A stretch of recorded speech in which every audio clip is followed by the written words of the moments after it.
तो इस कहानी की शुरुआत हुई थी जीहोन से, एक हारा हुआ इंसान जिसके पास पैसे ना होने की वजह से उसकी फैमिली तक ने उसे छोड़ दिया था। जीहोन के पास अब अपनी बीमार मॉम के इलाज करवाने तक के पैसे नहीं थे। सर से पांव तक वो कर्ज में डूबा हुआ था। ऐसी सिचुएशन में जब उसके पास कोई रास्ता नहीं था, किसी ने उसे डेथ गेम खेलने का मशवरा दिया। लगभग 500 लोग ये डेथ गेम खेलने आए हुए थे।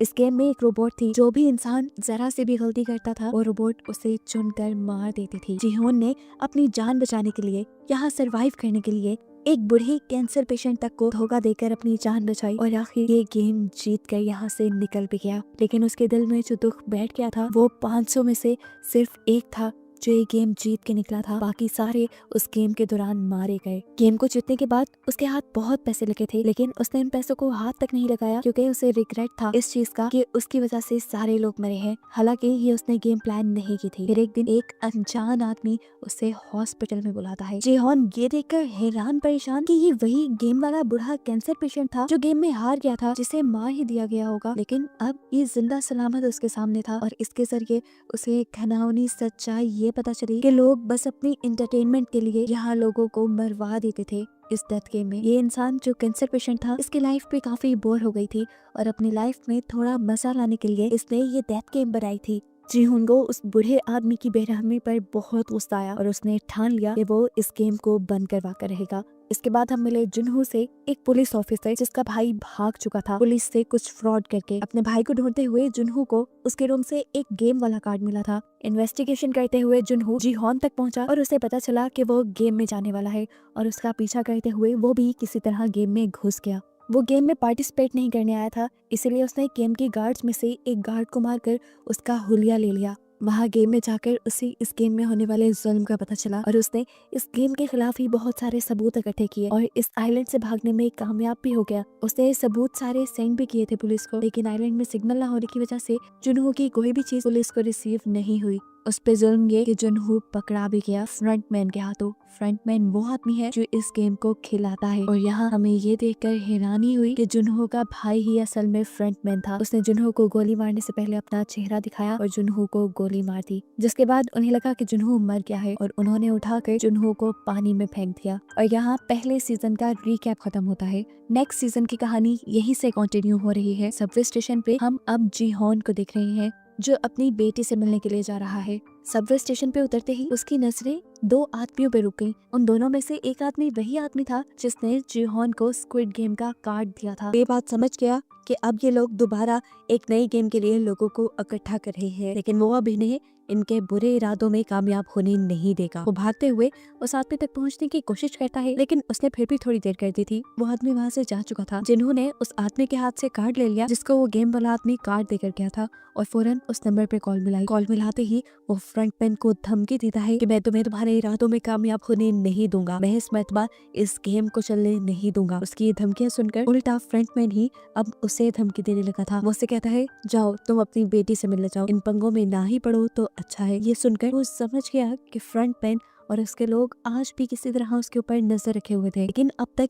ये कैसे मुमकिन था। वो समझ गया कि जरूर उसकी बॉडी में कोई ट्रैकर लगा हुआ है। फौरन वॉशरूम में जाकर वो ट्रैकर अपनी बॉडी में ढूंढने लग जाता और उसे कान के नीचे अपनी बॉडी में लगा ट्रैकर मिल भी जाता है, जिसे उसने एक कटर से कट करके निकाल दिया। सीन कट होकर यहाँ हमने जुनहो को देखा जिससे लास्ट सीजन में फ्रंटमैन यानी उसके अपने भाई ने पानी में गिरा दिया था। पता चला कि उसे पानी से एक फिशरमैन ने रेस्क्यू कर लिया था और अब वो हॉस्पिटल में एडमिट था। काफी दिन गुजरने के बाद जुनहो को इस टाइम होश आया है। दूसरी तरफ जीहोन जिसने अपनी बॉडी से ट्रैकर निकाला है, ट्रैकर निकालने के बाद वो अंडरग्राउंड हो गया ताकि स्क्विड गेम वाले उसे ट्रैक न कर पाए, जिसके बाद लगभग 2 माह का वक्त सीजन में गुजार दिया गया और हमें जिन्हो को दिखाया गया जो अभी तक अपने भाई को ढूंढ रहा है और ट्रैफिक पुलिस में है। अपने भाई को ढूंढने के साथ साथ उसका दूसरा मिशन स्क्विड गेम को बंद करने का भी बन गया था, क्योंकि उसने भी देखा था कि कैसे स्क्विड गेम में बेदर्दी से लोगों को मार दिया जाता था। वो जब ये केस अपने सीनियर से डिस्कस करने लगा तो किसी ने उसकी बात नहीं मानी, क्योंकि जब जिन्हो ने उस गेम के बारे में सारे सबूत इन लोगों को उस आइलैंड से सेंड किए थे तो वो इन लोगों तक पहुंच ही नहीं पाए थे और ऐसे सबने मान लिया था कि जिन्हो झूठ बोल रहा है। सीन कट होकर हमें जीहोन को दिखाया गया जिसे अब फ्रंटमैन ने ट्रैक कर लिया था। फ्रंटमैन उसका दरवाजा नॉक करता है। करते हुए जब जीहोन ने दरवाजा खोला तो फ्रंटमैन 2 कटे हुए सर उसके सामने लेके आया, जिनकी आंखें एकदम से खुल गई और यहाँ पर जीहॉन की भी आंख खुल गई और हमें पता चला ये सिर्फ उसका एक सपना था। बेकर जैसे ही वो उठा, उसके दरवाजे पे किसी ने नॉक किया। ये एक गैंगस्टर था जिससे पिछले सीजन में जीहॉन ने बहुत सा कर्ज लिया हुआ था, लेकिन अब गैंगस्टर जीहॉन के लिए ही काम करता था। अपने साथियों के साथ मिलकर सबवे स्टेशन पर उन लोगों को ढूंढने का जो स्क्विड गेम के लिए लोगों को मैन्युपुलेट करते हैं। अब वही टाइम आ चुका था जिस टाइम में 2 साल पहले जिन्हों को स्क्विड गेम में इंगेज किया गया था। इसीलिए अब वो गैंगस्टर को हर सबवे स्टेशन पर लड़कों को जगह जगह खड़े करने की ड्यूटी देता है, जिसके लिए उसने गैंगस्टर को 1 मिलियन यौन भी दिए थे और साथ ही ये वादा भी किया था कि अगर उन्होंने उस आदमी को किसी भी तरह ढूंढ निकाला जो स्क्विड गेम में लोगों को फंसाता रहा है और अब भी फंसा रहा है, तो जिन्हों इन्हें 1 बिलियन यौन इनाम के तौर पर भी देगा। इनाम की रकम सुनते ही गैंगस्टर का तो मुंह खुला का खुला रह गया। उसने अपने लड़कों को भी लालच दी कि जो भी उस आदमी को ढूंढेगा उसे इनाम की आधी अमाउंट मिल जाएगी। जिन्होंने ये लालच इसलिए दिया था ताकि सब लोग दिल लगाकर काम करें और अगर इस मर्तबा इन्हें वो आदमी ना मिला तो इन्हें पूरे 1 साल का और इंतजार करना पड़ जाएगा और इस 1 साल में उस गेम के जरिए बहुत से लोगों की मौत भी हो जाएगी। दूसरी तरफ जिन्हों भी स्क्विड गेम वाला आइलैंड ढूंढने की कोशिश में है। ये काम वो उसी फिशरमैन के साथ मिलकर कर रहा है जिसने उसकी जान बचाई थी। जहाँ से जिन्हों उस फिशरमैन को मिला था, ये लोग उसके आसपास के सब आइलैंड देख चुके थे और अभी तक स्क्विड गेम वाले आइलैंड तक नहीं पहुँच पाए थे। सीन कट होकर हमें गैंगस्टर को दिखाया जाता है जो अपनी एक नई टीम को ट्रेनिंग दे रहा है। उसने सबको बताया कि उन लोगों को सबवे स्टेशन पे एक ऐसे आदमी को ढूंढना है जो सूट पैंट पहने हुए होगा, हाथ में उसका पैसे से भरा ब्रीफकेस होगा और वो सबके साथ दार्जी गेम खेलेगा और उसके बाद उन्हें एक कार्ड देकर जाएगा। सब अपने काम पर लग जाते हैं और काफी दिन के सब्र के बाद 2 आदमियों को आखिर वो बंदा मिल भी जाता है। सबवे स्टेशन पर ही 2 लोगों के साथ दार्जी गेम खेलते हुए वो उसकी लोकेशन अपने बॉस गैंगस्टर के साथ जिन्हों को भी भेज देते हैं और खुद भी उसका पीछा करना शुरू कर देते हैं, जो अब एक कन्वीनियंट स्टोर पर जाकर बहुत सारे ब्रेड्स और लकी ड्रॉ कार्ड्स खरीद कर भीख मांगने वाले लोगों के पास गया है। इन भीख मांगने वाले लोगों के सामने उसने 2 चॉइसेस रखी, एक ब्रेड और एक लकी ड्रॉ की। तकरीबन सभी लोगों ने लकी ड्रॉ चूज किया लेकिन कोई भी नहीं जीत पाया, जिसके बाद इस आदमी ने सारे ब्रेड जमीन पर रखकर उसके ऊपर चलने लग गया और लोगों से कहा, ये खाना मैंने नहीं बल्कि तुमने वेस्ट किया है, तुम सबको पैसे जीतने की लालच थी। यह आदमी इस तरह सब लोगों का माइंड तैयार कर रहा था और जज कर रहा था कि कितने लोग लालची हैं ताकि अगली मर्तबा वो इन्हें गेम में फंसा सके। खैर दिखाया जाता है कि जीहॉन के लोग जहाँ पर भी उसके पीछे हैं और वो उसकी ये नई लोकेशन जीहॉन को सेंड कर देते हैं। जीहॉन यहाँ आने के लिए तेजी से गाड़ी चला रहा होता है तो उसे पता नहीं चलता वो एक सिग्नल तोड़ देता है और ऐसे ट्रैफिक पुलिस उसे रोक लेती है। इस टाइम ट्रैफिक पुलिस जिन्हों ही था और उसने नोटिस किया कि जीहॉन का रवैया कुछ अजीब सा है। चालान कटने पे उसने माफी नहीं मांगी, वो चिल्लाया नहीं बल्कि चालान देकर आगे बढ़ने की कोशिश की जैसे वो बहुत ही ज्यादा जल्दी में हो या कोई जुर्म करके भाग रहा हो। इसीलिए उसने जीहॉन की गाड़ी के नंबर से उसकी इंफॉर्मेशन निकाली तो उसे जीहॉन का नाम जाना पहचाना लगा और उसे याद आया कि जीहॉन को फॉलो करते हुए ही तो वो पिछली मर्तबा स्क्विड गेम के अंदर पहुंचा था। यहीं से अब जिन्हों ने जीहॉन के घर का एड्रेस भी ले लिया। सीन कट होकर दिखाया गया कि वो दोनों आदमी जिससे स्क्विड गेम वाला बंदा मिल गया था वो जीहॉन के आने से पहले ही उसको पकड़ने का फैसला करते हैं और डिसाइड करते हैं कि इनाम की रकम वो आधी आधी कर लेंगे। जब वो दोनों उस आदमी को मारने के लिए उसके करीब गए तो उसे आदमी का शिकार हो गए। जीहॉन जब तक यहाँ पहुंचा तो उसे सिर्फ सड़क पे लगा खून दिखाई दिया और वो समझ गया कि वो दोनों उसके लोग उस जालिम आदमी के हाथों मारे गए। ऊपर से देखने को मिला कि वो आदमी जीहॉन पर नजर रख रहा था। जीहॉन के जाने के बाद जब वो कमरे में आया तो पता चला कि उसने जीहॉन के आदमियों को अब बंदी बनाया हुआ है। वो इनके साथ भी डेथ गेम खेलता है क्योंकि उसे भी डेथ गेम खेलने में मजा आता था। गेम तो बच्चों वाली थी, स्टोन पेपर सीजर, पर उसने शर्त रखी थी जो हारा वो मारा जाएगा। ऐसे ही जब उनका एक साथी हारता है तो यह आदमी उसे गोली मार कर खत्म कर देता है और फिर दूसरे आदमी से जिन्हों का एड्रेस पूछता है। जिन्हों का एड्रेस पता चलते ही वो उस आदमी को छोड़कर वहाँ से चला गया। यहाँ शाम में जिन्हों जब अपने घर पहुँचा तो वो आदमी उससे पहले ही उसके घर में छुपा बैठा था। वो जीहॉन को यहाँ मार भी सकता था लेकिन जैसा हमने पहले देखा कि उसे डेथ गेम पसंद है, वो अब जीहॉन के साथ डेथ गेम खेलने का फैसला करता है। गेम खेलने से पहले उसने जीहॉन को बताया कि मैं पहले स्क्विड गेम में डेड बॉडीज को उठाने का काम करता था लेकिन वो बहुत बोरिंग था, मुझे लोगों को खुद मारना पसंद था, इसीलिए मैंने फ्रंटमैन से अपनी जॉब चेंज करने की रिक्वेस्ट की। इसके बदले फ्रंटमैन ने पता है मुझे क्या टास्क दिया, उसने मुझे मेरे ही डैड को मारने को कहा और मैंने गन उठाकर मार दिया, जिसके बाद फ्रंटमैन ने मुझे ये गन दी और अब मैं किसी को भी मार सकता हूँ। जीहॉन उसकी बातों पे ज्यादा ध्यान दिए बगैर उससे कहता है बस मुझे फ्रंटमैन का एड्रेस दो, जिससे वो मिलकर इस गेम को बंद करने का प्लान रखता है। लेकिन लेकिन ये बात सुनकर वो आदमी हंसने लगा और बोला, ठीक है, एक गेम खेलते हैं। ये तुम्हारे सामने एक गन है और इसमें सिर्फ एक ही बुलेट है, 5 नॉट्स इसके खाली है। बारी बारी एक दूसरे को शूट करते हैं, जो हारा वो मारा जाएगा और अगर मैं हारा तो तुम्हें मेरी पॉकेट से फ्रंटमैन का ड्रेस मिल जाएगा। जिहोन बिना डरे गेम को शुरू करते हुए उस गन को उठा चुका था, क्योंकि मरने का डर तो उसने स्क्विड गेम ने खत्म ही कर दिया था। बारी बारी उन्होंने अपने ऊपर शूट किया और चौथी बारी पर जब वो आदमी अपने ऊपर गन पॉइंट करता है तो इस मर्तबा वो खुद को शूट कर चुका है। वो खुद ही अपनी जाल में फंसकर मारा गया। जिहोन जीत गया और अब जिहोन को उसकी पॉकेट से फ्रंटमैन का एड्रेस भी मिल गया। इससे पहले कि अभी वो इस एड्रेस का कुछ कहता, उसकी खराब किस्मत जिन्हू जो कि एक पुलिसमैन है जिसे दोपहर गाड़ी चलाते हुए उसके ऊपर शक हुआ था, वो उसके घर का पता चलाते हुए उसके घर तक पहुंच गया और घर पहुंचते ही उसे गन शूट होने की आवाज सुनाई दी, जिससे उसका शक सच में बदल गया कि जिहोन एक क्रिमिनल है। फौरन वो दरवाजा तोड़कर अंदर आया। जिहोन को एक किलर समझकर वो इसे टाइम उसका इनकाउंटर ही करने वाला था कि ठीक वक्त पर आकर उसे किसी आदमी ने रोक लिया। ये वही लड़का था जिसके साथ गेम खेलने के बाद ये स्क्विड गेम वाला मरा हुआ आदमी उसे अपने अड्डे पर बांध आया था। किस्मत अच्छी थी, वो बच बचाकर वहाँ से निकल आया जिहोन को सारी सच्चाई बताने के लिए। लेकिन जब तक यहाँ पहुंचा, यहाँ का तो सारा माहौल ही बदल गया था। उसने जिहोन की जान जिन्हू से बचाई और फिर जिन्हू को सारी सच्चाई बताई डेथ गेम वाली, कि कैसे इस मरे हुए आदमी ने उनके साथ भी डेथ गेम खेली और उसके एक साथी को, उसके बॉस को मार दिया। बात को आगे बढ़ाते हुए जिहोन भी अब जिन्हू को स्क्विड गेम की सारी स्टोरी बताता है कि किस तरह इस गेम में सभी लोगों को मार दिया जाता है। उसने जिन्हू से कहा, मैं बुरा नहीं हूँ, मैं बस उस गेम को रोकना चाहता हूँ ताकि और मासूमों की जान बच पाए।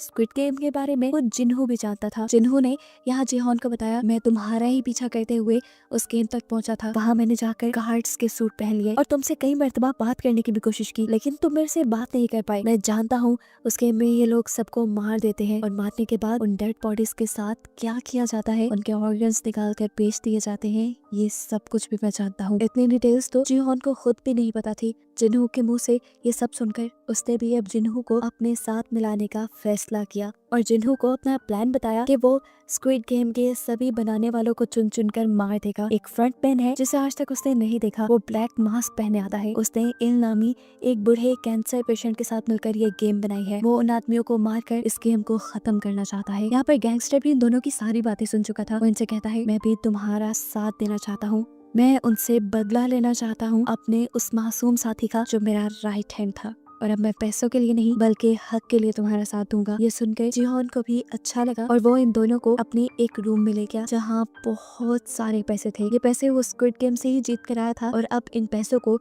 वो स्क्विड गेम को बंद करने के लिए ही इस्तेमाल करेगा। जिहोन इन लोगों को दिखाता है कि उसने ब्लैक मार्केट से बहुत सारी गन्स भी परचेज की हुई थी और एक सीक्रेट जगह भी बनाई हुई थी उसने, जहां वो अपनी ट्रेनिंग करता था। लेकिन इतना सब काफी नहीं था, उसे लड़ाई के लिए काफी सारे और लोगों की भी जरूरत थी। जिहोन अब जिन्हू को अपनी पुलिस वाली जॉब पे छोड़ने को कहता है ताकि ये लोग अपना मिशन अच्छे से कंप्लीट कर पाए। सीन कट होकर अब हमें एक न्यू कैरेक्टर नियोल को दिखाया जाता है। ये एक गरीब लड़की है और उसकी जॉब है होटल में बनी कॉस्ट्यूम पहनकर बच्चों को खुश करने की। उसके पास रहने को कोई घर भी नहीं, वो इसी होटल की बेसमेंट में रहती है। इसी जॉब में न्योल के साथ एक छोटी बच्ची बहुत ज्यादा अटैच हो गई है जो रोज यहाँ पे विजिट किया करती थी। लेकिन अफसोस की बात है कि उस बच्ची को बोन मैरो कैंसर है और बोन मैरो ट्रांसप्लांट करवाने के लिए उसके डैड के पास ज्यादा पैसे नहीं और अब वो बच्ची मरने वाली है। एक दिन उस बच्ची को इमरजेंसी में हॉस्पिटल एडमिट कराया जाता है, जो सुनकर नियोल भी तड़प कर उसे हॉस्पिटल में देखने के लिए जाती है। वो इस बच्ची की मदद करना चाहती है लेकिन उसके पास तो खुद तक के लिए पैसे नहीं। इस बच्ची को क्या बचाएगी वो। रात होने पर हम नियोल को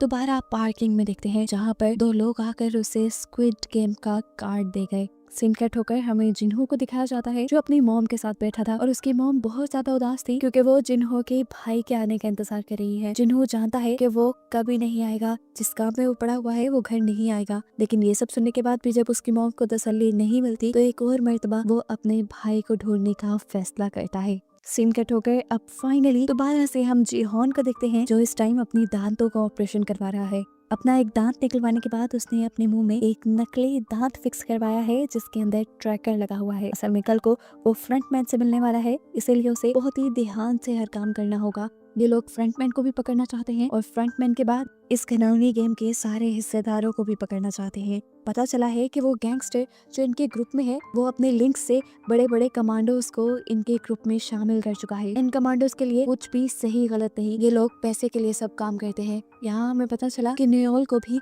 वो स्क्विड गेम वाले लेके जा रहे थे। न्यूयोल उनके साथ चली जाती है, लेकिन देखने को मिला कि उसे गेमर के तौर पे नहीं बल्कि सिक्योरिटी गार्ड के तौर पे हायर किया गया था। अब जिन्हों फाइनली जीहॉन को लेकर उस एड्रेस पे आ गया है जो उस आदमी की जेब से इन्हें फ्रंटमैन का मिला था। ये एक क्लब का एड्रेस था। जिन्हों अंदर जाने से मना कर देता है क्योंकि उस आइलैंड पर फ्रंटमैन ने जिन्हों को देख लिया था और अंदर जाने पे वो पहचाना भी जा सकता है और इनका मिशन फेल भी हो सकता है। इन दोनों ने अब जिन्हों को छोड़कर अंदर जाने का फैसला किया कि लोग जैसे ही अंदर गए तो बाहर जिन्होंने नोटिस किया कि दो गार्ड्स जो कि स्क्विड गेम वाले यूनिफॉर्म पहने हुए हैं वो इस पार्टी के अंदर गए हैं और इससे वो समझ गया कि अभी तक फ्रंटमैन अंदर नहीं आया, शायद ये दोनों अंदर की सिक्योरिटी चेक करने के लिए आए हैं। अब यही बात कि फ्रंटमैन अंदर नहीं है जिन्हों अपने साथियों को बताना चाहता था, लेकिन अंदर जाने पर उसने देखा कि जीहॉन को फ्रंटमैन के लोग दूसरे दरवाजे से कहीं ले जा चुके हैं। जीहॉन के मुंह में लगे ट्रैकर की मदद से इन लोगों ने उस गाड़ी को ट्रैक कर लिया जिसके अंदर वो लोग जीहॉन को ले गए थे। जिन्हों और उसके बाकी साथी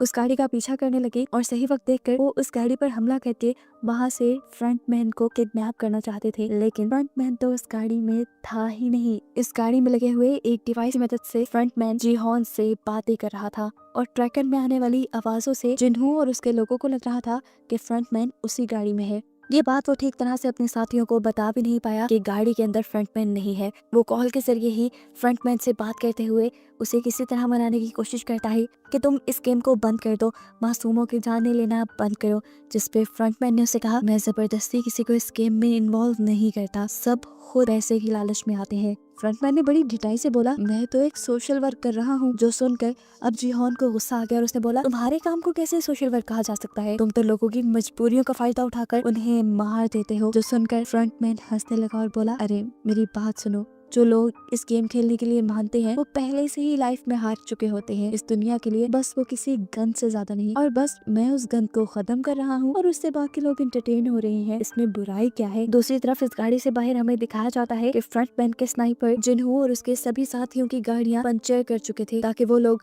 आगे उसे फॉलो ना कर पाए। इस चीज को जानते हुए जीहॉन भी इस गाड़ी से निकलने के लिए यहाँ ड्राइवर को शूट करने की कोशिश करता है, लेकिन उसे पता चला कि ये पूरी गाड़ी बुलेट प्रूफ है। साथ ही ड्राइवर ने भी बुलेट प्रूफ कपड़े पहने हुए हैं और वो अब इस गाड़ी में फंस चुका है। ये देखते हुए जीहॉन वापस बैठ गया और अब उसके दिमाग में एक नई खिचड़ी बनने लगी। पता नहीं क्या सोचकर उसने फ्रंटमैन से दोबारा इस गेम में हिस्सा लेने को बोला। वो ऐसे तो इन सबको मना नहीं पाया था, लेकिन अब उसको लगता है कि वो गेम में जाकर इस गेम में होने वाली सारी ज्यादतियों को रोक सकता है। अब वो बंदा जो इस गेम को बिल्कुल पसंद नहीं करता वही ये गेम खेले तो मजे का हो सकता है। इसलिए फ्रंटमैन ने भी उसे गेम में दोबारा एनरोल कर लिया और अब उसे बेहोश करके ये लोग स्क्विड गेम के अंदर ले गए। जिन्हों फौरन उनका पीछा करने के लिए एक बोट के अंदर ट्रैकर्स लगा लेता है और उसी फिशरमैन के जरिए उन आइलैंड को ढूंढने के लिए निकल जाता है जहाँ पर वो जीहॉन को लेकर जा रहे होंगे। यहाँ जीहॉन को दोबारा दिखाया जाता है जिसकी यहाँ स्क्विड गेम के बेड पर खुली है। उसे अपना पुराना ही नंबर दिया गया है।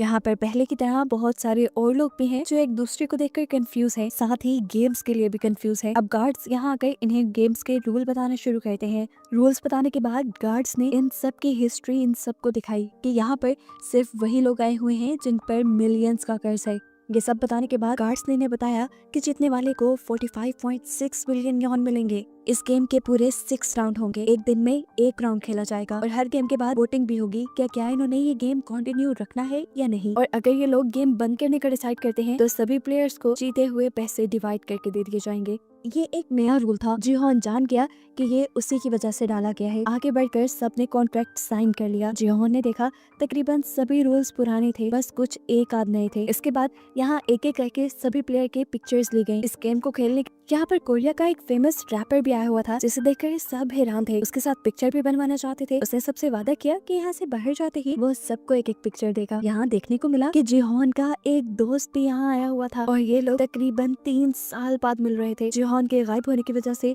उसका एक दोस्त उससे बहुत ज्यादा नाराज था। तब जीहॉन उसे कहता है, मैं बाहर जाकर तुम्हें सब सच बता दूंगा, तुम इस जगह गलत आ गए हो, तुम्हें नहीं आना चाहिए था और अब अगर तुम्हें अपनी जान प्यारी है तो जिस तरह मैं कहूँ तुम्हें उस तरह ही करना है। खैर अब गेम भी शुरू होने वाली थी। सभी लोग बाहर ग्राउंड पे आ गए। ये पुराना ही ग्राउंड था। जिहोन समझ गया कि ये गेम भी पुराने वाली ही है। सीन कट होकर अब हमें जिन्हो को दिखाया गया जो जिहोन का ट्रैकर ट्रैक करते हुए आइलैंड तक पहुंच भी गया है, लेकिन यहाँ उन्हें कोई ऐसी फैसिलिटी नहीं मिली जिसमें गेम खेली जा रही हो। ट्रैकर को ट्रैक करते हुए ये लोग एक फिशरमैन तक पहुंचे और देखा गया कि जिहोन का ट्रैकर यहाँ चारे में पड़ा था। ये देखते हुए उन्होंने फिशरमैन को ही मारना शुरू कर दिया और उससे इन्वेस्टिगेट करने लगे इस ट्रैकर के बारे में। तब फिशरमैन ने जवाब दिया कि मुझे तो ये चारा फ्री मिला था। वहाँ गेम के अंदर भी जिहोन परेशान था कि जिन्हो और उसकी टीम इन सबको रेस्क्यू करने के लिए क्यों नहीं पहुंची, कहीं उसके ट्रैकर में तो कुछ गड़बड़ नहीं। कैमरे से छुपते हुए वो अपने मुंह से जब अपना टूटा हुआ दांत निकालता है तो ये देखकर हैरान रह जाता है कि उसमें ट्रैकर ही नहीं था और गेम वालों ने गेम में आने से पहले उसका ट्रैकर वाला दांत निकाल दिया। और वो समझ गया कि अब वो बहुत बड़ी मुसीबत में है। किसी को तो क्या बचाना, वो खुद भी इस गेम से नहीं निकल सकता। फिर भी वो सबकी जान बचाने का इरादा तो रखता था, इसीलिए उसने सबसे कहा कि इस गेम को आप लोग वैसे ही खेलेंगे जैसा मैं कहूँगा, वरना आप लोग मारे जाएंगे। अब गेम भी स्टार्ट हो चुकी थी। जिहोन सबको अपने एक्सपीरियंस से गाइड करते हुए उस वक्त में आगे लेकर जा रहा था जब डॉल का मुंह पीछे होता था। सभी लोग जिहोन की बात मान रहे थे, लेकिन बहुत से लोगों को यकीन नहीं था कि जिहोन सच बोल रहा है। ऐसे ही वो रैपर अपने सामने वाली लड़की के कान के नीचे मक्खी देखकर उसे उड़ाने को कहता है। वो लड़की पीछे मुड़कर उसे देख के हंसने लग जाती है। उसके मुड़ने की मूवमेंट डॉल ने डिटेक्ट कर ली थी और स्नाइपर से उसके सर पे शूट करके उसे मरवा दिया। इससे सब लोग एकदम से बौखलाकर भागने लगे। हालांकि जिहोन उन्हें मना भी कर रहा था। फिर जो हिला वो मारा गया। अब सबको यकीन आ जाता है कि जिहोन की बात मानना ठीक है। जिहोन अब सबको लाइन में आगे बढ़ने को कहता है, जिससे डॉल बहुत कम इनकी मूवमेंट को डिटेक्ट कर पा रही थी। सब पैनिक भी थे। इसी पैनिक कंडीशन को कंट्रोल करने के लिए रैपर अपनी ड्रग ले लेता है और मदहोश होकर बहुत सारे अपने सामने वाले लोगों को धक्का दे देता है। इसी वजह से इन लोगों को स्नाइपर गोलियां मार देते हैं और ये सभी मारे जाते हैं। जिसके बाद डॉल के पीछे मुंह करते ही ये सब रेसिंग लाइन की तरफ भागते हैं। बहुत सारे लोगों ने तो लाइन क्रॉस कर ली, लेकिन यहाँ एक आदमी ने जिहोन से मदद मांगी, जिसे यहाँ के लोगों ने मारने के लिए उसके पाँव पे गोली मारी थी, मगर वो बच गया था। कैट नामी एक प्लेयर और जिहोन उसे सहारा देकर उसे बचाकर लाइन के दूसरी पार तो ले आते हैं, लेकिन उसकी बुरी किस्मत के एक स्नाइपर ने उसके सर पे शूट करते हुए उसे मार डाला और ये स्नाइपर नियोल ही थी। उसकी इस हरकत से सारे गार्ड्स को भी गुस्सा आया था। यहाँ पे कोई भी गार्ड सर पे गोली नहीं मारता था। सर पे गोली मारने से लोगों की बॉडी के ऑर्गन्स जल्दी डैमेज हो जाते थे, जिनको इन स्क्विड गेम वालों ने बेचना होता था।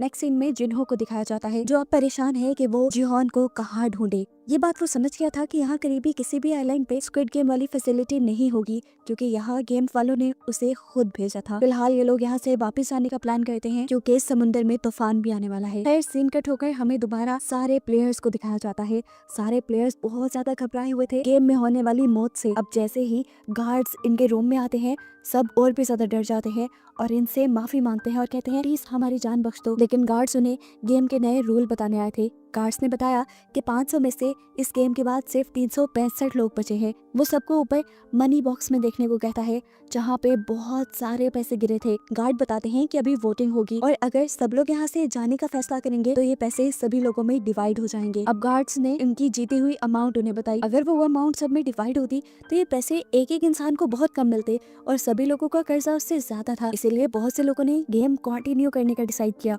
सबका फैसला बदलते देखकर जिहोन सबको समझाता है, अगर यहाँ रहे तो वैसे भी मारे जाएंगे, लालच नहीं करो, यहाँ से जाने के लिए वोट दो। जिहोन की ये बात सुनते हुए इन सबके पीछे बैठी हुई एक तांत्रिक, जो कि एक प्लेयर भी थी, वो बोलती है कि हमारी मौत जहाँ लिखी होगी वहीं पर आएगी, मौत से ना डरो। ये बात सुनने के बाद सभी लोगों ने वोटिंग स्टार्ट कर दी। जिहोन सबसे पहले आगे बढ़ा और उसने गेम रोकने के लिए वोट किया। एक एक करके लोग आगे बढ़े और बहुत से लोग गेम को ना रोकने के लिए भी वोट कर रहे थे और ये देखकर जिहोन की जान निकल रही थी। आखिर ये वोटिंग टाई हो गई। आधे लोगों ने यहाँ से निकलने का और आधे लोगों ने यहाँ रुकने का फैसला किया। अब बस एक इंसान ऐसा था जिसके वोट पे ये सारा रिजल्ट था और वो था नंबर 1। अब नंबर 1 प्लेयर आगे आया और उसने यहाँ गेम में रुकने का फैसला किया और सिर्फ एक बंदे की वजह से ये गेम कंटिन्यू हो गई। हमें देखने को मिला ये बंदा कोई और नहीं बल्कि इन्हू है, फ्रंटमैन, जो कि खुद यहाँ पर प्लेयर बन के अब आ चुका है। अब इसके बाद हमें मरे हुए लोगों के कॉफिन दिखाए जाते हैं, जिनमें से कुछ पर क्रॉस के निशान बने थे,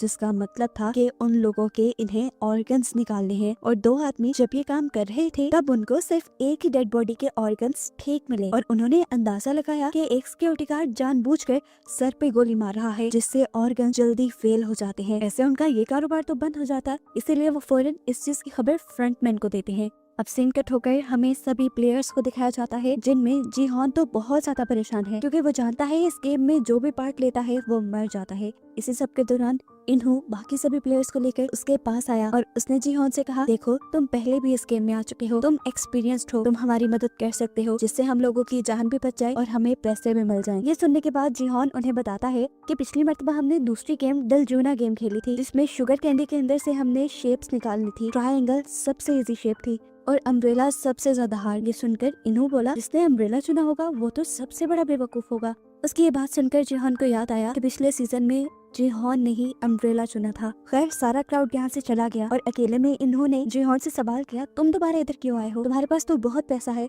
जीहॉन दुखी हुआ और बोला, वो पैसा मेरा नहीं बल्कि मरे हुए लोगों का था और ऐसे ही अब भी जो हम पैसे जीतेंगे वो भी मरे हुए लोगों के होंगे। इन्हों से कहता है, तुम ज्यादा नहीं सोचो। उसकी ये बात सुनकर जीहॉन उसी पे भड़क गया और बोला, तुम चाहते तो इस गेम को रोक सकते थे, तुमने ये गेम क्यों नहीं रोकी। इन्होंने जवाब दिया, क्योंकि यहाँ पे बहुत से लोग गेम खेल कर पैसे कमाना चाहते हैं, सबका कर्ज उन पैसों से ज्यादा था जो हमने कल जीते थे। उनकी ये बहस खत्म करवाते हुए जीहॉन का दोस्त उससे कहता है, अच्छा ठीक है, अब हमें एक नई स्ट्रेटेजी प्लान करनी चाहिए अगली गेम्स के लिए ताकि हम ज्यादा लोगों की जान बचा सकें। दूसरी तरफ हम देखते हैं कि एक और जगह बहस चल रही थी। यहाँ पे एक जैक नाम का यूट्यूबर था, साथ ही साथ वो डिजिटल करेंसी को भी डील करता था और उसके इस काम में बहुत से लोगों की इन्वेस्टमेंट थी, जिसमें वो रैपर थॉमस भी था। लेकिन डाउनफॉल आने की वजह से सारे के सारे पैसे डूब गए, इसीलिए वो ये गेम खेलने आया हुआ था। थॉमस और उसका दूसरा साथी उसे मारने लग जाते हैं, ये कहते हुए कि तुम्हें हमारे पैसे वापस देने पड़ेंगे। जीहॉन और उसका दोस्त इस लड़ाई को रुकवाते हैं। इसके बाद सभी अपने अपने बिस्तर पे चले गए। बेड पे लेटने के बाद इन्होंने जीहॉन से माफी मांगी उसके गलत बिहेवियर के लिए और बताया कि गेम में रुकना उसके लिए इसलिए जरूरी था क्योंकि उसकी वाइफ को लिवर कैंसर था, उसको लिवर ट्रांसप्लांट की भी जरूरत थी और जब उसने लिवर ट्रांसप्लांट के लिए बहुत सारे पैसे इकट्ठे किए, कर्ज लिया, तो उसके डिपार्टमेंट वालों को लगा कि उसने करप्शन की है, जिसकी वजह से उसकी जॉब भी चली गई और अब उस पे बहुत बड़ा कर्ज भी है। वो ऐसे बिना पैसे लिए यहाँ से नहीं जा सकता। उसको इमोशनल हुआ देखकर जीहॉन भी उसकी मजबूरी समझ गया और उसने बिठा लिया कि अगले गेम में वो सबका साथ देगा। सीन कट होकर हमें दिखाया गया कि अब यहाँ के नए फ्रंटमैन के सामने नोयोल को बुलाया गया है क्योंकि वो लोगों के सर में गोली मार रही थी। जब फ्रंटमैन उससे वजह पूछता है तो वो बताती है कि पुराने फ्रंटमैन ने मुझसे यही डील की थी कि यहाँ पर बेकार लोगों को मारना है। मैं सर में गोली इसलिए मारती हूँ कि उनके अंदर जान होती है। जिस पर वो आदमी बताता है कि तुमने आइंदा सर पे गोली नहीं मारनी, देखो हम उनके ऑर्गन्स निकालते हैं और उनके ऑर्गन्स कई लोगों की जान भी बचा सकते हैं, तो याद रखना आइंदा तुमने गोली नहीं मारनी, वरना बेचने के लिए हमारे पास तुम्हारे भी ऑर्गन्स हैं। और मैं जानता हूँ तुम अपनी बेटी को वापस पाने के लिए जिंदा रहना चाहती हो। यहाँ इनकी बातों से हमें नयोल की जिंदगी के बारे में पता चलता है कि वो कोरियन मिलिट्री में थी, लेकिन एक जंग में जब वो हिस्सा लेने गई तो पीछे से उसकी बेटी गुम हो गई और आज तक वो अपनी बेटी को ढूंढ रही है। सीन कट होकर अब हम जुनहो को देखते हैं जो अपने ऑफिस में आकर कमिश्नर से मदद मांग रहा है ये सारी कहानी बताते हुए, लेकिन उसके पास कोई सबूत नहीं, इसलिए कमिश्नर उसे कहते हैं, तुम जानते हो ना सबूतों के बगैर हम किसी भी चीज पे एक्शन नहीं ले सकते और तुम्हारी कहानी यकीन के काबिल भी नहीं, मुझे लगता है कि तुम्हारी दिमागी हालत खराब होने लगी है। ये कहते हुए कमिश्नर वहाँ से उठकर चले जाते हैं और पता चलता है कि जिन्हों ने अपने हाथ से अपनी जॉब भी खो दी, लेकिन जिन्हों अभी भी हार मानना नहीं चाहता था, इसलिए उसने अपनी पुरानी टीम को दोबारा यूनाइट किया स्क्विड गेम वाला आइलैंड ढूंढने के लिए। सीन कट होकर अब हमें दोबारा गेम का सीन दिखाया गया जहाँ पे अब वो डलजन गेम स्टार्ट हो गई थी। जीहॉन के कहने पर सबने ट्रायंगल चुना था, लेकिन जैसे ही सबने बॉक्स खोला तो एक ट्रायंगल के अंदर छोटे छोटे कई ट्रायंगल्स थे। ये देखकर सभी डर गए और जीहॉन पे चिल्लाने लगे। जीहॉन भी डर गया और तब उसकी आंख खुल गई और हमें पता चला ये सिर्फ उसका बुरा सपना था। खैर अब सब उठ भी चुके थे, दूसरे गेम का टाइम भी हो गया था। इन्हें अब एक नए ग्राउंड में लेके आया जाता है जहाँ कर जीहॉन हैरान परेशान था क्योंकि ये गेम पहले उसने नहीं खेली थी। जब बाकी सब लोग आके जीहॉन से इस गेम के बारे में पूछते हैं तो वो बताता है ये कोई नई गेम है और मुझे इसके बारे में नहीं पता। ये सुनकर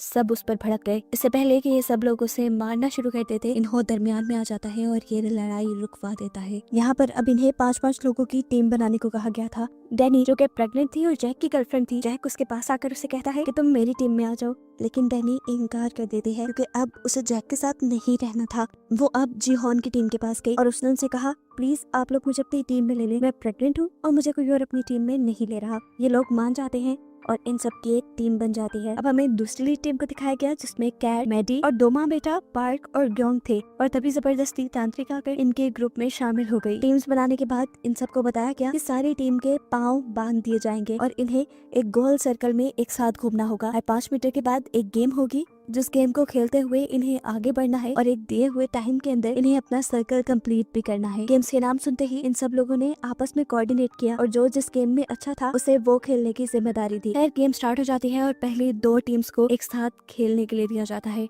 पहली टीम डाची को बहुत अच्छे से खेलती है और तेजी से आगे बढ़ती है, लेकिन वो स्टोन को स्टोन से मारने में कामयाब नहीं हुए। स्टोन उनका आगे गिर गया था। एक साथ जब ये लोग उसे लेने के लिए आगे बढ़े तो गिर गए। टाइम काफी वेस्ट हो रहा था। खैर वो इस राउंड को भी पार करके आगे बढ़ गए। अगला गेम था इन्हें लट्टू को घुमाना, जो पहली मर्तबा में तो इनका एक टीम मेंबर नहीं कर पाया, लेकिन अगली मर्तबा में उसने ठीक से कर लिया। जबकि दूसरी टीम वो तो अभी अपनी पहले ही राउंड में फंसी हुई थी। फिर वक्त खत्म हो गया और दूसरी टीम को गोलियां मारकर स्क्विड गेम वालों ने मार दिया और वो टीम जिसने काफी सारे राउंड पूरे कर लिए थे वो भी अपना टाइम पे सर्कल कंप्लीट नहीं कर पाई थी और ऐसे उन्हें भी गोलियां मारकर मार दिया गया। ये देखकर सभी बहुत ज्यादा डर गए, घबरा गए। यहाँ पर अब सब लोगों की लाशें उठाई जा रही थी। एक बंदा अभी जिंदा था, मरा नहीं था। इन्होंने उसको भी उठाकर कॉफिन में डाला और उसके कॉफिन पे क्रॉस का निशान बना दिया। लेकिन फिर यहाँ पर नेओल आई और उसने आकर उस आदमी के सर पे गोली मारते हुए उसे जान से मार डाला। ये चीज फ्रंटमैन ने भी देख ली थी और उसकी इस हरकत से फ्रंटमैन के साथ उसके सारे गार्ड भी गुस्से में आ गए।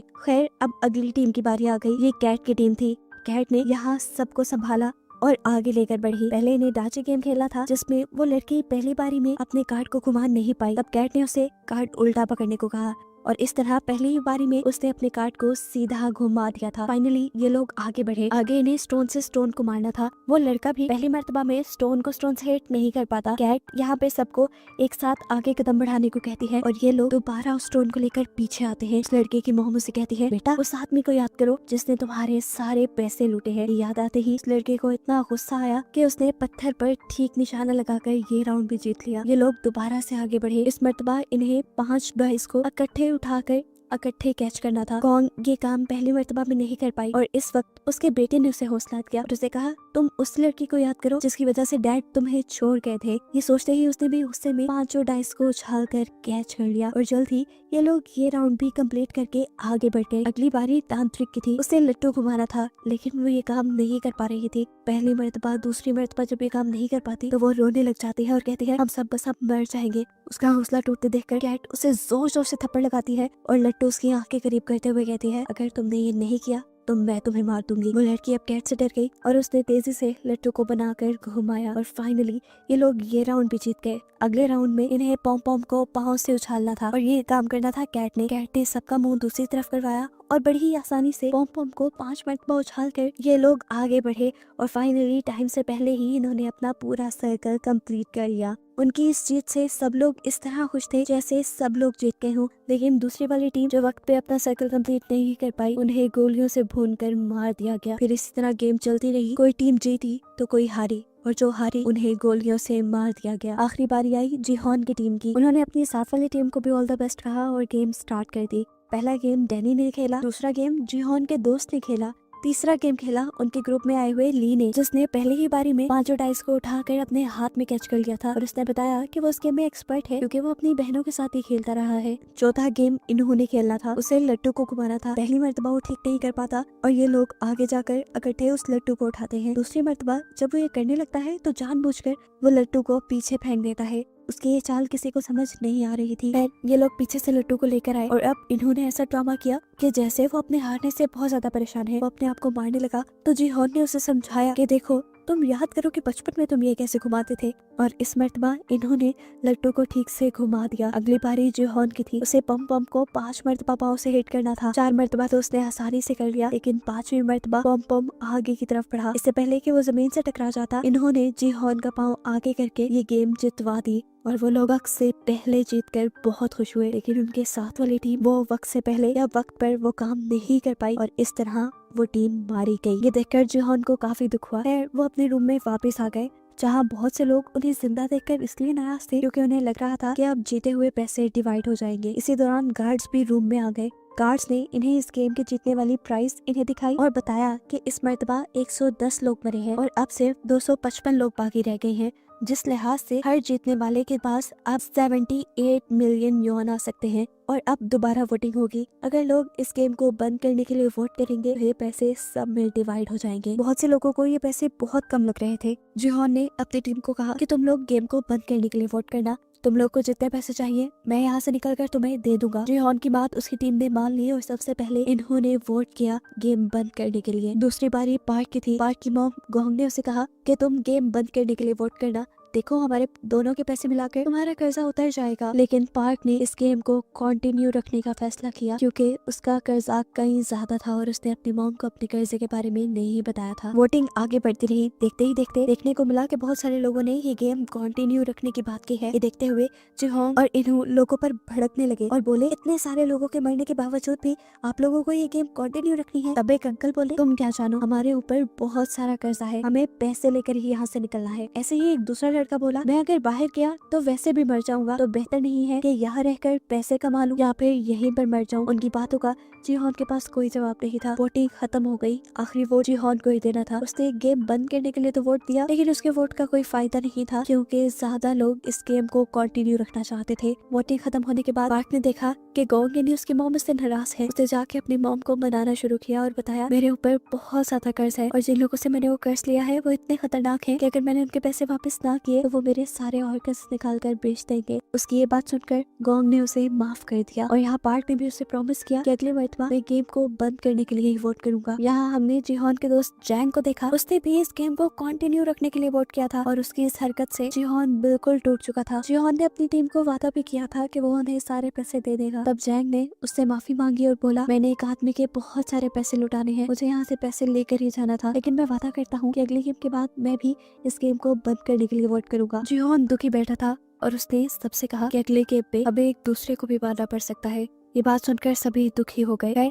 इन लोगों के पास अब खाना कुछ एक्स्ट्रा था जो उन्होंने डैनी को दे दिया क्योंकि डैनी प्रेग्नेंट थी और उसे ज्यादा खाना खाने की जरूरत थी। सीन कट होकर हमें बाथरूम में जैक और थैनोस यानी रैपर को दिखाया गया। वो रैपर अभी भी जैक को घेरे खड़ा था और उसने उसे कहा कि तुम मेरे कर्जई हो, इस तरह तुम मेरे गुलाम हुए, तुम यहाँ से मुझे पैसे जीत कर देकर जाओगे। ये सुनकर जैक ने उसे कहा कि तुम्हारे पैसे डूबने में मेरी कोई गलती नहीं, तुमने मेरे कहने पे शेयर जरूर खरीदे थे, लेकिन जब मैंने तुम्हें बताया कि अब इन्हें बेचने का टाइम है तो तुमने तब लालच में वो नहीं बेचे और तुमने अब सारे पैसे खुद डुबाए हैं, इसमें मेरा कोई कसूर नहीं। लेकिन वो रैपर उसकी कोई बात मानने को तैयार नहीं था। वो उसे कहता है, जो भी है तुम पैसे जीतो और मुझे वापस करो। ये सुनकर जैक हंसने लगा और बोला, अगर मैं वो पैसे जीत भी गया तो शायद तुम मर चुके होगे। ये बात सुनकर उस रैपर को इतना ज्यादा गुस्सा आ गया कि वो जैक की गर्दन पकड़कर उसे मारने लगा, पर सही वक्त पर जिहोन की टीम ने आकर इस लड़ाई को रोक दिया। खैर ये लोग वापस रूम में आ गए और यहाँ आकर जिहोन ने सबसे कहा कि हमें बारी बारी उठकर पहरा देना होगा क्योंकि पैसों के लिए मैंने देखा है लोग खुद जानवर बन जाते हैं और अपने दूसरे ही टीम मेंबर्स को मार देते हैं ताकि प्राइज मनी उनको मिल जाए। रात में हम देखते हैं कि जिहोन ने काफी देर पहरा, जिसके बाद जैंग उठा। जैंग ने उसे कहा, जिहोन तुम सो जाओ, अब मैं पहरा देता हूँ। मुझे आज भी याद है कि तुम आखिरी मरतबा मेरे से पैसे लेने आए थे, लेकिन अगर मेरे पास होते तो जिहोन मैं सच में तुम्हें दे देता। जिहोन ने यहाँ उसे कुछ नहीं कहा और यहाँ उनकी बातों से हमें पता चला कि उनकी दोस्ती बहुत गहरी बहुत पुरानी है। वो बचपन से स्कूल टाइम यहाँ तक के जॉब भी उन्होंने एक साथ की थी और इस चीज का अंदाजा इन्हों को भी उनकी बातों से हो गया था। सारी बातें छोड़कर अब जैंग जिहोन से पूछता है, तुम्हारे पास इतने पैसे थे तो तुम वापस गेम में क्यों आए? जिहोन ने इस बात का जवाब नहीं दिया बल्कि एक नया सवाल जंग से पूछा कि अगर मैं यहाँ गेम में मर जाऊँ तो तुम मेरे हिस्से के पैसों का क्या करोगे? ये सुनकर वो उदास हो गया और उसने बोला, ऐसी बातें नहीं करो, हम एक साथ जीत के बाहर जाएंगे। तब जिहोन ने जवाब दिया, हाँ मैं भी यही चाहता हूँ कि हम साथ जिंदा बाहर जाएं, लेकिन अब मैं हार रहा हूँ, ये लोग मेरी बात नहीं समझ पा रहे। खैर सीन कट होकर फाइनली अब हम जिन्हों को देखते हैं जो दोबारा जिहोन को ढूंढने के लिए सफर शुरू कर चुका है और यहाँ नया दिन भी चढ़ गया है। सभी लोगों को दोबारा गेम के लिए तैयार होने को कहा गया, साथ ही साथ सभी गार्ड्स भी तैयार हो गए। सभी प्लेयर्स को एक बड़े से हॉल में लेकर जाया गया जहाँ पर एक स्टेज घूम रहा था। सभी को उस पर खड़ा होना था। स्टेज के घूमने पर इन्हें एक नंबर दिया जाएगा। उतने नंबर की टीम बनाकर इन्हें यहाँ के किसी भी रूम में जाकर उस रूम को लॉक करना है, जिसके बाद बचे हुए लोगों को मार दिया जाएगा और अगर रूम में दिए गए नंबर से ज्यादा या कम लोग हुए तो उन्हें भी मार दिया जाएगा। ये सुनकर सभी लोग अपनी स्ट्रेटेजी बनाने लगे कि उन्हें ये गेम कैसे खेलनी है। स्टेज पे घूमना शुरू हो गया और इन्हें 10 का नंबर दिया गया। 30 सेकंड में इन्हें 10 लोगों की टीम बनाकर किसी रूम में जाना था। जिहोन की टीम और कैट की टीम जल्दी से एक रूम में चली गई और उन्होंने जाकर वो दरवाजा लॉक कर लिया। जल्दी से 30 सेकंड गुजर गए और जो भी लोग बाहर खड़े हुए थे उन्हें गार्ड्स ने गोलियों से भून दिया और ये देखकर जिहोन बहुत ज्यादा दुखी हुआ। उनके रूम में इस टाइम तांत्रिक बिखरी थी जिसने उन सबको बोला कि तुम सब मेरी वजह से जिंदा हो। ये कहते ही सबने मुड़कर उसकी तरफ देखा। जिहोन ने भी। जिहोन को देखकर वो बोली, तुम अगर अभी तक जिंदा हो समझो यहाँ बहुत बड़ा कुछ होने वाला है। कोई भी उसकी बातों पे ज्यादा ध्यान नहीं दे रहा था। अगले राउंड के लिए ये लोग दोबारा स्टेज पे आ गए। स्टेज घूमा और इन्हें अगला नंबर मिला 4 का। सभी लोगों ने जल्दी जल्दी अपनी टीम तोड़ी और कमरों की तरफ आ गए। कैट की टीम तांत्रिक को छोड़कर अपने रूम में बंद हो गई थी, जबकि जिहोन की टीम ने इन्हू को छोड़ दिया था और फिर उसके बाद पहले की तरह बचे कुछ लोगों को मार दिया गया। गार्ड्स ने देखा कि एक रूम में 3 लोग थे। गार्ड्स ने उनको भी पकड़कर मार डाला। ये लोग जब रूम से बाहर आए तो तांत्रिक अजीब सी नजरों से उन्हें देख रही थी, जबकि जिहोन और उसकी पूरी टीम इन्हू के लिए परेशान थे, लेकिन इन्हू सेटिस्फाई था। उसने कहा कि मैं लोगों से जल्दी दोस्ती कर लेता हूँ, इसलिए मैं बच गया। फाइनली अगला राउंड शुरू हुआ और इन सबको 3-3 का नंबर मिला। इन लोगों ने अपनी दोबारा टीम तोड़ी और आगे बढ़े। गोंग अपने बेटे पार्क के साथ आगे जाना चाहती थी, लेकिन 2 लड़कों ने जबरदस्ती पार्क को पकड़कर अपने रूम में ले गए और गोंग ये देखकर परेशान हुई कि उसके बेटे ने उसे छोड़ दिया। वो वही परेशान खड़ी थी कि ठीक वक्त पर जिहोन और इन्हू आए और उसे पकड़ते हुए एक रूम में ले गए। वहाँ बैठकर भी गोंग बहुत ज्यादा परेशान थी, क्योंकि उसके बेटे को उसकी बिल्कुल भी परवाह नहीं थी, चाहे उसकी मॉम मर भी जाए। उसके बात सुनकर जिहोन और इन्हू को भी दुख हुआ। ये लोग दोबारा अब रूम से बाहर आए, जहाँ पर पार्क भी इस चीज से दुखी था कि उसने अपनी मॉम को छोड़ दिया, लेकिन गोंग ने उसे गले लगाकर संभाल लिया। इधर कैट और मैडी भी गोंग से मिले, जिनको एक तीसरे बंदे ने मिलकर बचा लिया था और वो भी अब से इनकी टीम का मेंबर बन गया था। फिर अगला राउंड भी शुरू हो गया। इस मरतबा इन्हें नंबर मिला 6 का। ये लोग अब दोबारा टीम बनाने लगे। मैडी और कैट की टीम जिहोन की टीम से डैडी को लेकर एक रूम की तरफ बढ़ी, लेकिन गलती से मैडी को धक्का देने पर वो पीछे रह गई। सब लोग परेशान हो गए, लेकिन तभी जल्दी से सामने से जैक आकर इनके रूम में घुसकर इनका रूम लॉक कर लेता है और बाहर मैडी रह जाती है, जिसे गोली लगकर वो इनकी आंखों के सामने मारी गई। कैट उसके मरने से बहुत दुखी थी, क्योंकि गेम में आते ही पहले उसकी दोस्त मैडी बनी थी। वो उसके मरने का गुस्सा जैक के ऊपर निकालने लग जाती है, लेकिन तब जैक उनसे कहता है कि अगर मैं सही वक्त पर आकर तुम्हारा रूम लॉक ना करता तो तुम सब के सब मारे जाते। मेरा एहसान मानो, मैंने तुम्हारी जान बचाई है, क्योंकि मैडी सही वक्त पर अंदर नहीं आ सकती थी। उसकी बात गलत भी नहीं थी, इसीलिए सबका गुस्सा ठंडा हो गया। खैर अब अगला राउंड स्टार्ट हो जाता है। इन्हों का ख्याल था कि अब गेम वाले 2-2 का नंबर चुनेंगे, क्योंकि यहाँ पर 50 कमरे हैं और ये लोग 126 लोग रह गए हैं। इन्हों के कहने के मुताबिक बाकी 2 का नंबर मिला। सब 2-2 की टीम बनाकर कमरों की तरफ भागने लगे। इन्हों और जैन जिस कमरे में गए वहाँ पर एक और बंदा आ गया। ये लोग 3 हो गए थे। अगर इन्हें गार्ड्स देख लेते तो मार देते। तब इन्होंने अपनी जान बचाने के लिए उस तीसरे आदमी की गर्दन पकड़कर उसे मार दिया, जो देखकर जैंग भी घबरा गया। वो जान गया था कि इन्हू बहुत ज्यादा खतरनाक है। गेम अब खत्म हो चुकी थी। ये लोग वापस अपने रूम में आ गए, जबकि दिखाया गया कि मरे हुए लोगों को कॉफिन के अंदर डाला जा रहा था। जो लोग पूरी तरह मर चुके थे, जिनके ऑर्गन नहीं निकाले जा सकते थे, उनको जला दिया गया और बाकी लोगों के ऑर्गन्स निकाले गए। सीन कट होकर अब हमें जिन्हू को बोट पे दिखाया गया, जो ड्रोन की मदद से सही आइलैंड को ढूंढने की कोशिश कर रहे हैं। यहाँ पर फिशरमैन से कहता है कि अब हम बस उन आइलैंड्स को ढूंढेंगे जिनको हमने पहले नहीं ढूंढा। उसके बाद जिन्हू मान जाता है और ये लोग ड्रोन के जरिए एक ऐसे आइलैंड को देखते हैं जिसपे एक छोटा सा गेट था। जिन्हू समझ गया कि जरूर इस गेट के नीचे ही वो फैसिलिटी होगी। उसने फौरन अपने आदमियों को वहाँ भेजा और आदमियों ने जाकर जैसे ही वो कैबिन वहाँ खोला तो एक बहुत बड़ा ब्लास्ट हुआ, जिसमें उसकी बहुत सारी टीम मारी गई। इस चीज ने उसे बहुत बड़ा धचका दिया था। वो जान गया था कि ये सिस्टम सारा गेम वालों ने ही लगाया होगा, ताकि लोग डिस्ट्रैक्ट होकर मारे जाएं। सिंगल ट्रिपर दोबारा हमें गेम का सीन दिखाया जाता है, जहाँ पर सभी प्लेयर्स अपनी गेम्स के बारे में बात कर रहे हैं। तांत्रिक आकर कैट की टीम से कहते हैं, तुमने मुझे अपनी टीम से निकाला था ना, देखो अब मैं तुम्हें शराब देती हूँ, तुम सब भी बैड की तरह मारे जाओगे। जो सुनकर गैंग बोली, तुम्हारी बातों से कुछ नहीं होगा। यहाँ अब जैक भी डैनी के पास आया। वो डैनी के बच्चे को अपनाना चाहता था। उसने डैनी से कहा, देखो डैनी, हम अब गेम को बंद करने के लिए वोट करेंगे और इसके बाद अब यहाँ से निकल जाएंगे। हम दोनों के पैसों को स्टॉक में इन्वेस्ट करके एक अच्छी जिंदगी गुजारेंगे। ये सुनकर डैनी को गुस्सा आ गया और वो बोली, तुम आज भी मेरे लिए मेरे पास नहीं आए, बल्कि मेरे पैसों के लिए आए हो। तुम अपने पैसों का जो कुछ मर्जी करो, मैं अपने पैसे से अपने बच्चे को अकेले पाल सकती हूँ। ये कहकर वो वहाँ से चली गई। जबकि दूसरी तरफ अभी इन्हू और जिहोन को दिखाया गया, जिन्होंने गेम बंद करने वाले लोगों को गिन लिया था। गेम बंद करने वाले लोग अभी भी कम थे और गेम को कंटिन्यू रखने वाले लोग ज्यादा बच गए थे। तब जिहोन सिचुएशन देखते हुए इनसे कहता है कि हमें लोगों से बात करनी चाहिए और इस गेम को बंद करने के लिए कहना चाहिए, जिस पर इन्हों से समझाता है, देखो हम इस तरह नहीं कर सकते। ऐसे में वो लोग जो इस गेम को कंटिन्यू रखना चाहते हैं उल्टा भड़क जाएंगे और गेम से पहले ही यहाँ लड़ाई हो जाएगी, सब एक दूसरे को मारने लग जाएंगे और यही तो वो गेम वाले चाहते हैं। अब वोटिंग का भी टाइम आ गया था। वोटिंग से पहले गार्ड्स ने आकर इन सब लोगों को बताया कि अब बचे हुए लोग सिर्फ 100 रह गए हैं और अगर 100 के 100 लोग यहाँ से निकलने का डिसाइड करते हैं तो हर एक को 365 मिलियन यॉन मिलेंगे, जो सबके लिए तकरीबन काफी थे। वोटिंग स्टार्ट हो गई। इस पर वोटिंग काफी क्रिटिकल थी, क्योंकि जितने लोग यहाँ से निकलने के लिए वोट कर रहे थे, उतने ही लालची लोग ये गेम कंटिन्यू रखने के लिए भी वोट कर रहे थे। दिखाया गया कि तांत्रिक के कहने पर एक लड़की ने गेम को कंटिन्यू रखने का वोट दिया है, जिससे गेम को कंटिन्यू रखने वाले लोग ज्यादा हो गए हैं। लेकिन अच्छी बात थी कि अभी इन्हों का वोट बचा हुआ था। सभी उसे देखकर डर गए और सबसे ज्यादा डरा जैंग जो उसका कारनामा देख चुका था रूम में एक आदमी को मारने का। वो ये बात जीहॉन को बताने लगा, लेकिन उससे पहले ही इन्होंने उनके हक में वोट देकर उसकी इस बात को काट दिया और सब लोग खुश हो गए। लेकिन अभी तो वोटिंग टाई हो गई थी, इस वोटिंग का कोई रिजल्ट नहीं निकला। तब गार्ड्स ने कहा कि अब वोटिंग सुबह को दोबारा होगी, सुबह तक के लिए कोई फैसला नहीं है। अब सभी लोग जिन्होंने ये गेम को खत्म करने के लिए वोट दिया था वो सभी परेशान बैठे थे कि पता नहीं सुबह क्या होगा। तब एक आदमी मशवरा देता है कि हम उनके किसी एक आदमी को बनाकर अपनी साइड कर लेते हैं। ये सुनते ही पार्क आगे बढ़ा और उसने बोला कि अगर तुम लोग इस गेम को कैंसिल करने को कहते हो तो मैं तुम सबको खाने की पार्टी दूंगा।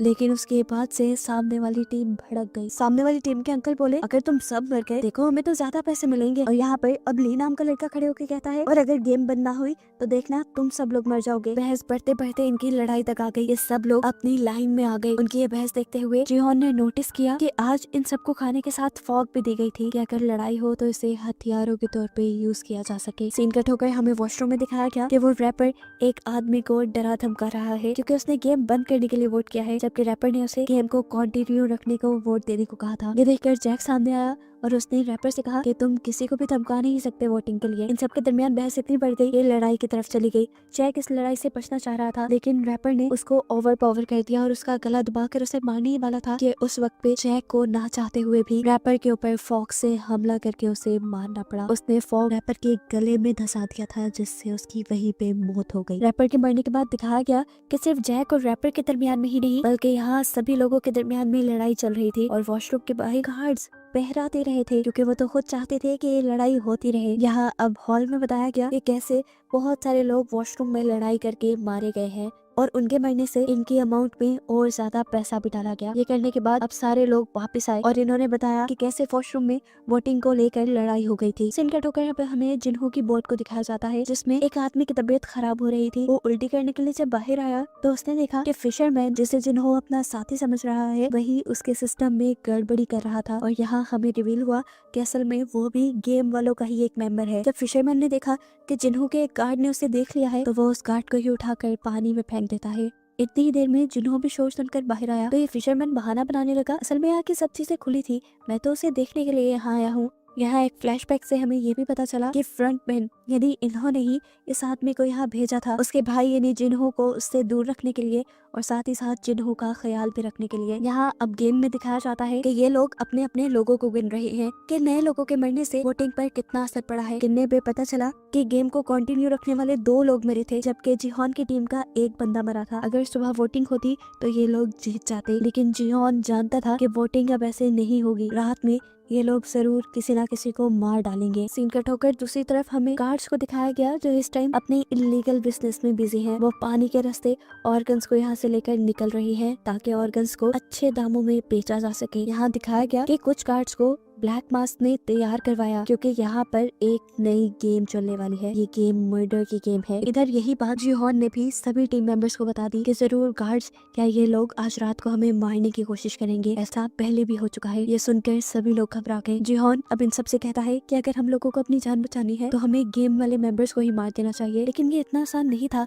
तब जिहोन बोला, अगर हम चाहे तो कर सकते हैं। ऊपर वाले फ्लोर्स में वो अथॉरिटीज रहती हैं, हम गार्ड्स को मारकर उनकी गन से लेंगे और जाकर अथॉरिटीज को मार देंगे ताकि ये गेम ही बंद हो जाए। इन्हों बोला, ये बहुत खतरनाक रास्ता है, ऐसे में हमारे भी बहुत से लोग मारे जाएंगे। जिस पर जिहोन बोला, हमारे लोगों के मरने के कम चांसेस हैं क्योंकि गेम वालों को अंदाजा भी नहीं है कि हम उनकी अथॉरिटीज के ऊपर हमला करने वाले हैं। ये सुनकर इन्हों अजीब सी नजरों से उसे देखकर बोला, हाँ सच में उन्हें अंदाजा नहीं है। फिर सीन कट हुआ और हमें आधी रात का सीन दिखाया गया। जिहोन और उसके बहुत सारे साथी बेड्स के नीचे छुप गए थे क्योंकि वो जानते थे कि अब जो लड़ाई होने वाली है उसमें बहुत से लोग मारे जाएंगे। उनकी टीम के ज्यादा लोग इसलिए छुप गए ताकि वो नजरों में ना आए और उनको कोई मार ना पाए। सुबह वोटिंग होने पर वही लोग, जियोन ये भी जानता था कि गार्ड्स ज्यादा लोगों को मारना नहीं चाहते क्योंकि अगर ज्यादा लोग मर गए तो उनकी गेम में मजा ही नहीं रहेगा। इसीलिए जब गेम को कंटिन्यू रखने वाली टीम ने जिहोन की टीम पर हमला किया और कुछ ही लोगों को मारा तो फौरन ही गार्ड्स भी आ गए इस लड़ाई को रोकने के लिए। गार्ड्स अब यहाँ गिरे हुए लोगों को चेक करने लगे कि क्या वो मर गए हैं। इन्हीं लोगों में जिंदा जिहोन की टीम भी छुपी हुई थी, जो एकदम से गार्ड्स को पकड़कर उनकी गन्स छीनने में कामयाब हो जाते हैं। असल में ये उनका प्लान था कि लड़ाई होने के बाद वो इस तरह मरने का ड्रामा करेंगे और गार्ड्स जब उनके करीब आएंगे तो वो गन्स छीन लेंगे और इन्हीं गन्स से जाकर वो अथॉरिटीज पर हमला करेंगे। ये देखते हुए और भी गार्ड्स यहाँ आ गए अपने गार्ड्स को रेस्क्यू करने के लिए और लोगों को कंट्रोल में करने के लिए। जिहोन की जान बचाने के लिए इन्होंने ही अपने ही गार्ड्स की गन लेकर अपने ही गार्ड्स को मारना शुरू कर दिया, क्योंकि वो किसी को भी शक में नहीं डालना चाहता कि वो खुद अथॉरिटी है। ये चीज देखते हुए अब नए फ्रंटमैन ने सभी गार्ड्स को अपने कमरे में वापस बुला लिया। सभी यहाँ से बाहर निकलने लगे, लेकिन एक गार्ड के बाहर जाने से पहले ही वो दरवाजा बंद हो गया और गार्ड ने अपने आप को सरेंडर भी कर दिया इनके सामने। लेकिन तब जिहोन ने उस गार्ड को नहीं मारा। अब जिहोन का एक आदमी दूसरी टीम के लोगों को मारना चाहता था जिन्होंने उनकी टीम पर हमला किया था, लेकिन यहाँ जिहोन उसे रोक देता है और कहता है हम उन्हें नहीं मारेंगे। लेकिन वो आदमी बाजिद था कि हमें उन्हें मार देना चाहिए, वो पैसों के पीछे भागने वाले दरिंदे हैं। तब जिहोन बोला, देखो अगर हमने उन्हें मार दिया तो हम में और उनमें कोई फर्क नहीं रहेगा। वैसे भी हमने ये हथियार इन लोगों को मारने के लिए नहीं लिए, हमने ये हथियार लिए हैं उन लोगों को मारने के लिए जिन्होंने ये घिनौनी गेम बनाई है और जो इसे चला रहे हैं। खैर अब जंग का टाइम शुरू हो चुका था, इन्हें आगे बढ़ना था। जैंग ने इन सबको समझाया, देखो हमें अभी लड़ना पड़ेगा, क्या पता इसके बाद हमें मौका मिले या ना मिले। बहुत से लोग आगे बढ़े, पार्क भी इस जंग में उनका साथ देना चाहता था, लेकिन गोंग ने उसे रोक लिया। बहुत से लोग अब जंग के लिए आगे बढ़े, इन्होंने गार्ड्स की गन्स ले ली और कैट ने उन सबको गन्स चलाना सिखाई, क्योंकि वो पहले मिलिट्री का मेंबर थी। यहाँ अब तैयार होने के बाद जिहोन ने उस गार्ड का मास्क उतारा और देखा कि वो तो एक छोटा सा बच्चा था। ये देखने के बाद अब उसने कहा कि चलो हमें अपने बॉस के पास लेकर चलो। ये गार्ड अब उनको रास्ता बताने लगा। जैसे ही ये लोग बाहर निकले तो बहुत सारे गार्ड्स ने इन्हें देखकर इनके ऊपर हमला शुरू कर दिया और इन्होंने भी जवाब में फायरिंग की और यहाँ पर जंग का एक बहुत ही जबरदस्त माहौल बन गया। बहुत सारे गार्ड्स जैसे इनकी गोलियों से मर रहे थे तो ये भी गार्ड्स की गोलियों से बच रहे थे। यहाँ पर कैट ने एक जबरदस्त काम किया, यहाँ के सारे सीसीटीवी कैमरास को गोलियां मार के तोड़ दिया, जिससे कोई उनके ऊपर नजर न रख पाए। फाइनली अब ये लोग कंट्रोल रूम तक पहुंच गए थे। गार्ड ने जिहोन को बताया कि इस कंट्रोल रूम को आप मेरे मास्क की मदद से खोल सकते हैं। उसने जैसे ही अपना मास्क जिहोन को दिया तो पीछे उसे फ्रंट मैन दिख गया और ये देखते ही उसकी जान निकल गई। फ्रंट मैन जो इस टाइम प्लेयर ही बना हुआ था इन्हो। इससे पहले कि ये लोग कंट्रोल रूम तक जाते, ऊपर से गार्ड्स ने दोबारा इनके ऊपर गोलियां बरसाना शुरू कर दी। ये लोग अब जवाब में गोलियां भी नहीं बरसा सकते थे क्योंकि इनकी मैगजीन्स खत्म हो गई थी। यहाँ जिहोन उस लड़के का मास्क लेकर कंट्रोल रूम को ओपन कर चुका था, जहां को लेकर वो आगे बढ़ा था और एक एक लम्हे की खबर वो सिक्योरिटी गार्ड्स के ही वॉकी टॉकी से इन्हों को दे रहा था। अंदर जाते ही जिहोन और जैंग ने वहाँ एक एक करके गार्ड्स को मारना शुरू कर दिया और आगे बढ़ने लगे। यहाँ के सीसीटीवी कैमरास से ब्लैक मास्क ने उन दोनों को अंदर आता देख लिया और उनको रोकने के लिए अपनी गार्ड्स की पूरी एक टीम भेजी। यहाँ दूसरी तरफ देखने को मिला कि अभी तक गार्ड्स उनके ऊपर गोलियां बरसा रहे हैं और इनकी एक एक गोली खत्म हो चुकी है। यहाँ पर जिहोन और जैंग के पास भी बहुत सारे लोग आ चुके थे, वो इन्हें ओवरपावर कर सकते थे, इसीलिए उसने फौरन इन्हों को अंदर आने को कहा। लेकिन इन्होंने बताया कि मेरे पास गोलियां नहीं है। उसने उससे कहा जाओ पहले कमरे से मैगजीन्स लेकर आओ गार्ड्स के पास जो एक्स्ट्रा होती हैं। जिहोन के कहने पर अब उसे ये काम करना पड़ा। अब इन्हों के आने में तो देर थी, जिहोन को बचाव के लिए दोबारा गोलियों की जरूरत थी। तब जैंग ने उसे कवर दिया, वो ऊपर से गार्ड्स को मारता रहा और जितने गार्ड्स को इन लोगों ने यहाँ मारा था जिहोन उनके पास जाकर उनके मैगजीन ले आया। यहाँ देखने को मिला कि ली वापस हॉल में आ चुका था। उसने यहाँ पर मौजूद गार्ड्स की मैगजीन इकट्ठी करना शुरू कर दी और पार्क ने भी इस काम में उसकी मदद की। दूसरी तरफ हमें दिखाया गया जब इन्हों को ये फील हुआ कि जिहोन दोबारा कहीं से मैगजीन लेकर उनके गार्ड्स को मारता जा रहा है, तो सिचुएशन खराब देखकर वो जिहोन के पास आया और जिहोन को डिस्ट्रैक्ट करने के लिए वो बोला, मैंने बाहर एक नक्शा देखा था, मुझे लगता है कि कंट्रोल रूम तक जाने का पीछे से भी एक रास्ता है, मैं वहाँ जाकर तुम्हें कवर देता हूँ, तुम वहाँ से कंट्रोल रूम तक जाओ। जिहोन उसकी बात मान गया और उसके बहकावे में आते हुए उसे अपनी आखिरी मैगजीन भी जिहोन ने दे दी। यहाँ दिखाया गया कि ली जैसे ही वहाँ से बाहर निकला मैगजीन्स को ऊपर ले जाने के लिए, तो गोलियों की आवाज ने उसे बुरी तरह डरा दिया। वॉकी टॉकी से कैट उसे ऊपर की तरफ बुला रही थी, लेकिन वो वॉकी टॉकी को अब नीचे फेंक देता है क्योंकि ऊपर जाने का उसके अंदर हौसला नहीं। ये सुनकर कैट उसे गालियां देती है और खुद मैगजीन्स लेने के लिए नीचे आने का फैसला करती है। अब दोबारा हमें इन्हों को दिखाया गया जो पीछे रास्ते में तो चला गया था, लेकिन अब उसे एक नया कवर लेना था। उसने वॉकी टॉकी से ऐसे एक्टिंग करके जिहोन को मैसेज दिया कि जैसे वो गार्ड के हमले में घायल हो गया हो। उसने यहाँ पर एक जख्मी आदमी की आवाज भी जिहोन को सुनाई, जिससे जिहोन को सच में लगा कि वो बहुत ज्यादा जख्मी है और फिर इन्होंने उस सामने वाले आदमी को भी गोली मारकर मार दिया। ये सब वॉकी टॉकी से जिहोन सुन रहा था और अब जिहोन को ऐसे लगा जैसे इन्हों मारा गया हो और इस चीज से वो बहुत ज्यादा दुखी हो गया। वो तो इन्हो को अपना दोस्त समझ रहा था, ये नहीं जानता था कि इन्हो ही सबसे बड़ा गद्दार है। अंदर कैट जो अब मैगजीन्स लेकर बाहर की तरफ बढ़ रही थी, उनके रूम में भी बहुत सारे गार्ड्स आ गए। कैट ने पहले इन्हीं को मारने का फैसला किया, लेकिन गैंग ने उसे रोक दिया और कहा कि तुम इन्हें नहीं मारो। पता नहीं क्यों कैट ने उसकी बात मान ली। कैट के सही वक्त पर बाहर ना पहुंचने की वजह से सब लोग अब सरेंडर करने की पोजीशन पे आ गए, क्योंकि वहाँ गार्ड्स की तादाद ज्यादा हो गई थी और वो लोग लड़ भी नहीं सकते थे। इसी तरह गार्ड्स ने सामने आकर यहाँ एक एक करके सबको मार दिया। सीन कट होकर हमें दिखाया गया कि जीहोन और जैंग ने भी सरेंडर कर दिया था, क्योंकि उनके पास भी गोलियां खत्म हो गई थी। और तब उनके सामने आया फ्रंटमैन, यानी खुद ही इन्हो, जो उससे पूछता है जीहोन तुम्हें तो दोबारा यहाँ आके काफी मजा आया होगा, है ना, लेकिन तुमने जो यहाँ किया वो अच्छा नहीं किया और इसकी अब तुम्हें सजा मिलेगी। वो अब उसके ऊपर बंदूक तानता है, लेकिन मार देता है जैंग, यानी उसके दोस्त को, ताकि उसके दिल में दर्द बढ़ जाए। अपने फ्रेंड को मरता देखकर जीहोन जोर से चिल्लाया और बस यहीं पे ये सीजन खत्म हो गया, बहुत सारी मिस्ट्रीज के साथ कि आखिर यहाँ जीता कौन, यहाँ के पैसे किसको मिलेंगे और जिन्हों इन लोगों को ढूंढ भी पाएगा या नहीं, ये सब देखने को मिलेगा हमें नेक्स्ट सीजन में।